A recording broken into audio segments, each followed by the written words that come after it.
రండి రండి. యశోదత్త ఏం చేస్తున్నారు? మట్టి పరుపు మీదకి చెరువు మట్టి తోలించాను, అది ఇప్పుడు చదును చేసుకుంటున్నాము. ఈరోజు మన సిఆర్పి గారు పండ్ల మొక్కలు నాటే విధానం గురించి తెలియజేస్తామన్నారు. ఇప్పుడు ఎక్కడికి వస్తామన్నారు.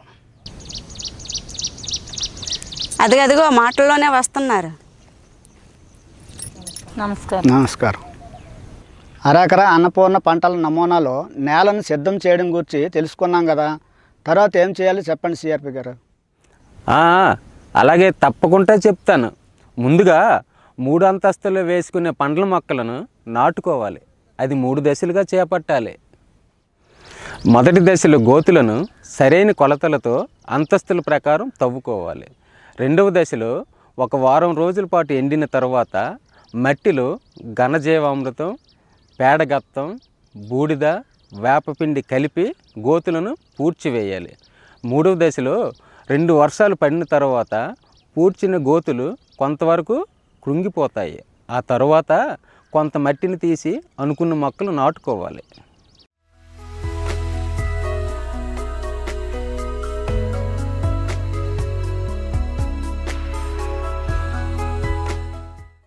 మూడంతస్తుల్లో మొక్కలు నాటుకోవడం అంటున్నారు కదా, కాస్త వివరంగా చెప్పండి సిఆర్పి గారు. 3 అంతస్తులు అనగా దీర్ఘకాల ఫలసాయం ఇచ్చే పండ్ల మొక్కలు అంటే మామిడి, జీడి మామిడి, నేరేడు, ఉసిరి లాంటివి. మధ్యస్థంగా పెరిగే జామ, నిమ్మ, సపోటా, బత్తాయి లాంటి మొక్కలు. సంవత్సర కాలంలో దిగుబడినిచ్చే పండ్ల మొక్కలు అరటి, బొప్పాయి, మునగ, కరివేపాకు లాంటి మొక్కలు.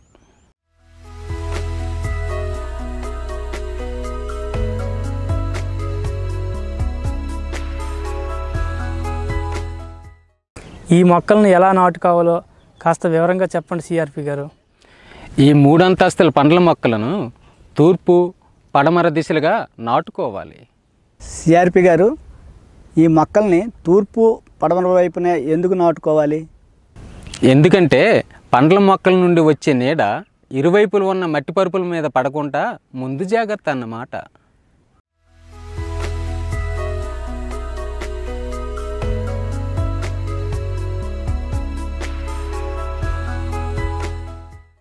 అవునా? ఈ మొక్కలకి నీడ పడితే ఏమవుతుంది? ఏ మొక్క పెరగాలన్నా గాలి, నీటితో పాటు ఎండ కూడా అవసరం ఉంటుంది. ఎండ తగలకపోతే కిరణజన్య సంయోక్రియ ఆగిపోతుంది. మొక్క స్వయంగా ఆహారం తయారు చేసుకోలేదు. అప్పుడు మొక్క పెరుగుదల ఉండదు. ఒకవేళ పెరిగినా దిగుబడి రాదు. మనం కూడా అంతే. 24 గంటలు నీళ్ళలో ఉంటే అనేకమైన జబ్బులు వస్తాయి. అందుకే చాలామంది నడకలని, సూర్య నమస్కారాలని, సూర్యకిరణాలు తమ మీద పడినట్టుగా నానా వేతనాలు పడుతున్నారు.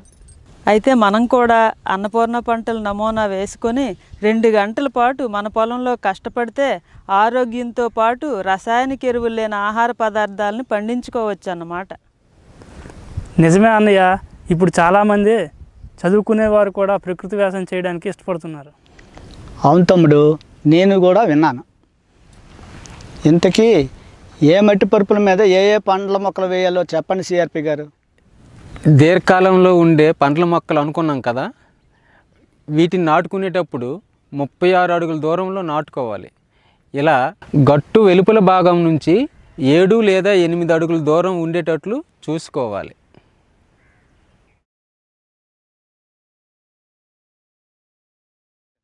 సిఆర్పి గారు, గట్టు వెలుపల నుంచి 7 లేదా 8 అడుగుల దూరంలోనే ఎందుకు నాటుకోవాలి?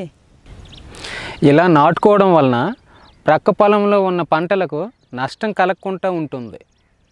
ఈ పండ్ల మొక్కలకు గుంతలు తీసేటప్పుడు ఎలాంటి జాగ్రత్తలు తీసుకోవాలి? మంచి ప్రశ్న వేశావు సూరి. దీర్ఘకాల ఫలసాయం ఇచ్చే పండ్ల మొక్కలకు గోతులు తీసుకునేటప్పుడు 3 అడుగుల పొడవు, 3 అడుగుల వెడల్పు, 3 అడుగుల లోతు తీసుకోవాలి.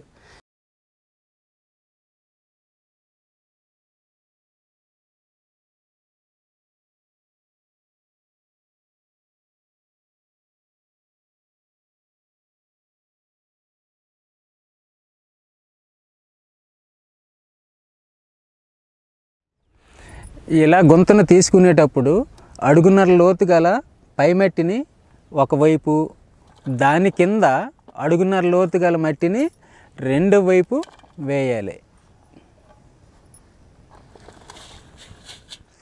ముఖ్యంగా గుర్తుంచుకోవలసిన విషయం ఏమిటంటే దీర్ఘకాలిక ఫలసాయాన్ని అందించే పండ్ల మొక్కలు ఏ వైపు చూసుకున్నా 36 అడుగుల దూరంలో గోతులను తీసుకొని మొక్కలను నాటుకోవాలి. ఉదాహరణకు ఆ మొక్క నుంచి ఈ మొక్కకు మధ్య దూరం 36 అడుగులు ఎలాగైతే ఉందో అదేవిధంగా ఈ మొక్క నుంచి ఆ మొక్కకు మధ్య దూరం అంతే ఉండాలి.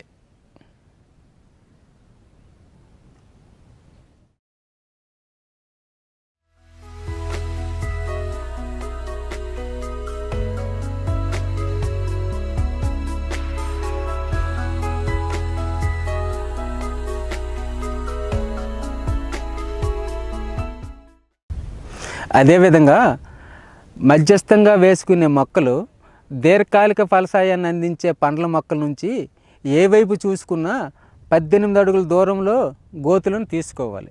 ఆ గోతులు 2 అడుగుల పొడవు, 2 అడుగుల వెడల్పు, 2 అడుగుల లోతుతో తీసుకొని మొక్కలను నాటుకోవాలి.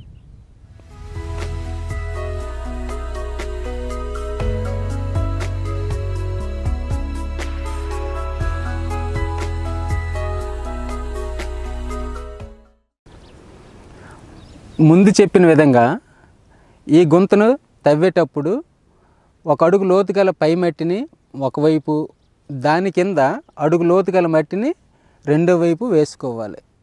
దీనితో పాటు స్వల్పకాలిక దిగుబడినిచ్చే మొక్కలను మధ్యస్థంగా పెరిగే మొక్కల నుంచి కానీ లేదా దీర్ఘకాలపు మొక్కల నుంచి కానీ ఏ వైపు చూసుకున్నా 9 అడుగుల దూరంలో గుంతలను తీసుకోవాలి. ఆ గుంత అడుగు పొడవు, అడుగు వెడల్పు, అడుగు లోతుతో తీసుకొని మొక్కలను నాటుకోవాలి.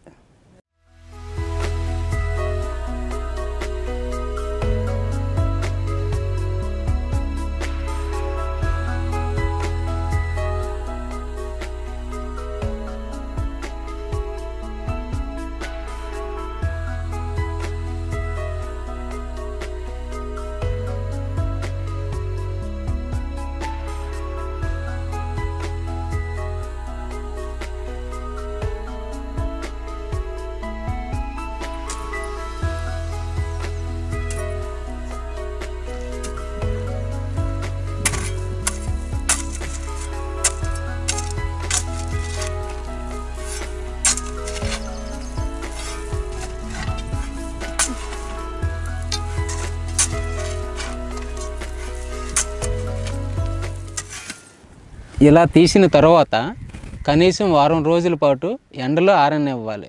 దీనివలన చెదలకారక పురుగులను నివారించవచ్చు. సరే సిఆర్పి గారు, ఇలా తీసుకున్న గుంతలను వారం రోజుల పాటు ఎండలో ఆరనిద్దాం అనుకున్నాం కదా, మళ్ళీ వారం రోజులు పోయిన తర్వాత వచ్చి ఏం చేయాలో తెలుసుకుందాం. ఇక్కడే కలుద్దాం.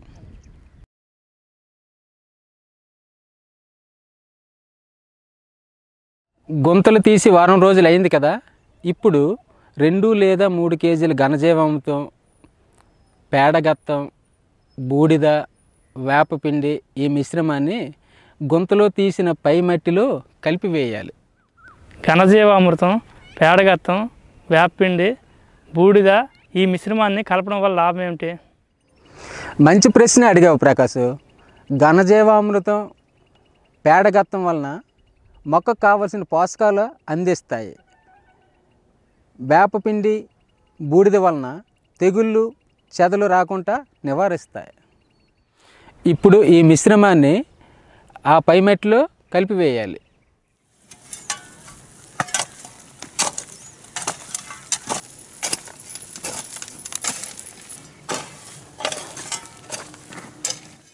మట్టిలో కలిపిన మిశ్రమాన్ని గుంతలో పూర్తిగా వేసి కప్పివేయాలి.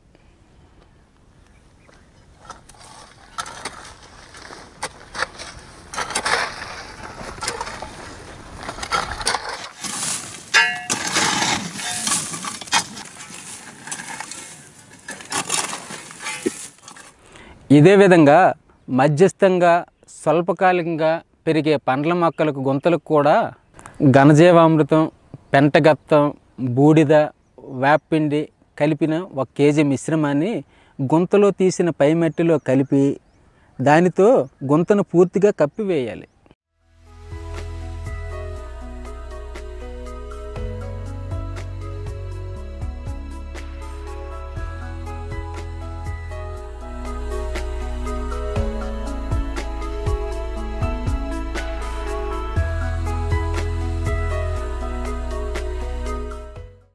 గుంతలు కప్పుకున్నాం కదా, పండ్ల మొక్కలు ఎప్పుడు నాటుకోవాలి? ఇలా కప్పివేసిన గుంతలన్నింటినీ 2-3 వర్షాలు పడినంత వరకు ఉంచాలి. సరే, అయితే 2-3 వర్షాలు పడినాక మళ్ళీ కలుద్దాం. వర్షాలు పడిన తర్వాత మీకు కావలసిన దీర్ఘకాలిక, మధ్యస్థ, స్వల్పకాలిక పండ్ల మొక్కలను తీసుకొని వస్తే ఎలా నాటుకోవాలో తెలుసుకుందాం.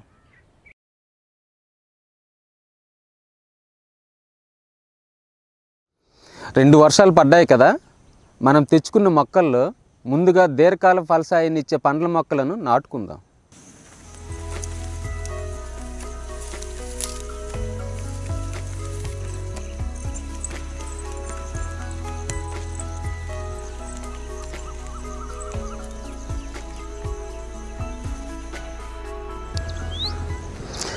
అంటు మొక్కలు నాటేటప్పుడు ఈ అంటు కనబడే విధంగా నాటుకోవాలి.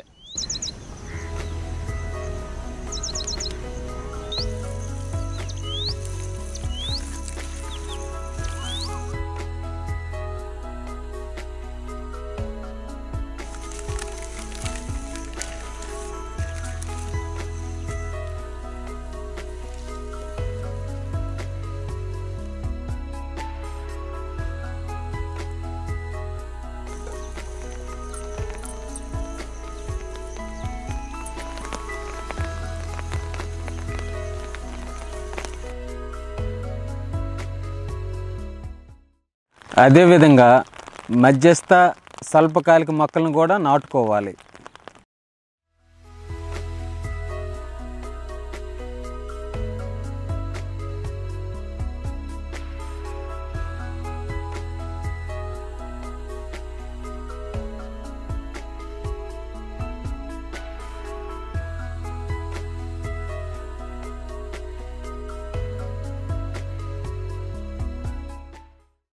సిఆర్పి గారు, ఇలా వివిధ అంతస్తుల పండ్ల మొక్కలు నాటుకోవడం వల్ల ఉపయోగం ఏమిటి?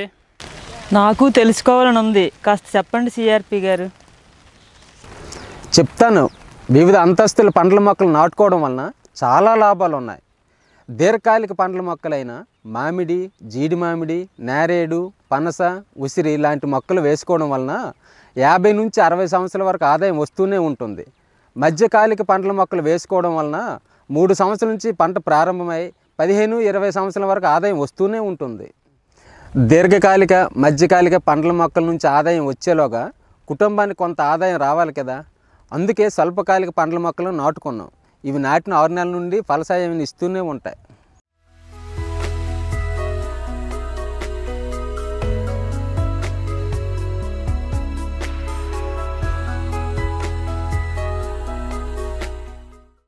సిఆర్పి గారు, నాదో చిన్న ప్రశ్న.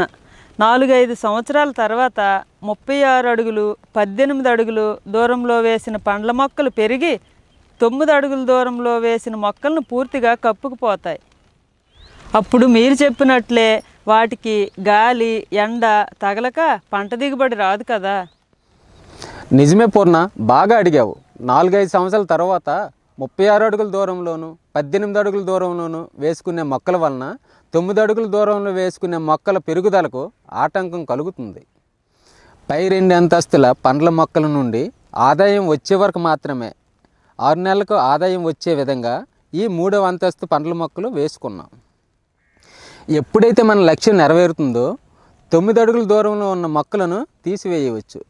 లేదంటే పెద్ద మొక్కల కొమ్మలను ప్రతి సంవత్సరం ప్రూనింగ్ చేయాలి. ప్రూనింగ్ అంటే ఏమిటి? ప్రూనింగ్ అంటే అడ్డదిడ్డంగా పెరిగే కొమ్మలను తీసివేయాలి. దీనివలన పెద్ద వృక్షాల బారి నుండి ద్వితీయ శ్రేణి పండ్ల మొక్కలను, ప్రథమ, ద్వితీయ శ్రేణి పండ్ల మొక్కల నుండి తృతీయ శ్రేణి పండ్ల మొక్కలను రక్షించుకోవచ్చు. అన్నపూర్ణ పంటల నమూనాలో 3 అంతస్తుల పండ్ల మొక్కలను 3 దశల్లో ఏ విధంగా నాటుకోవాలో వాటి ఉపయోగాలు తెలియజేసినందుకు ధన్యవాదాలు సిఆర్పి గారు. ఈ విధంగా అర ఎకరా అన్నపూర్ణ పంటల నమూనాలోని పండ్ల మొక్కలు నాటుకోవడం వలన ప్రతి సంవత్సరం వాటి నుంచి దిగుబడులు పెరుగుతూనే ఉంటాయి. దీంతోపాటు ఆదాయం కూడా పెరుగుతుంది. ఈ ఫలసాయం తినడం వల్ల ఆరోగ్యంగా ఉంటాం. ఈ విధానాన్ని అందరూ పాటిద్దాం. ధన్యవాదాలు.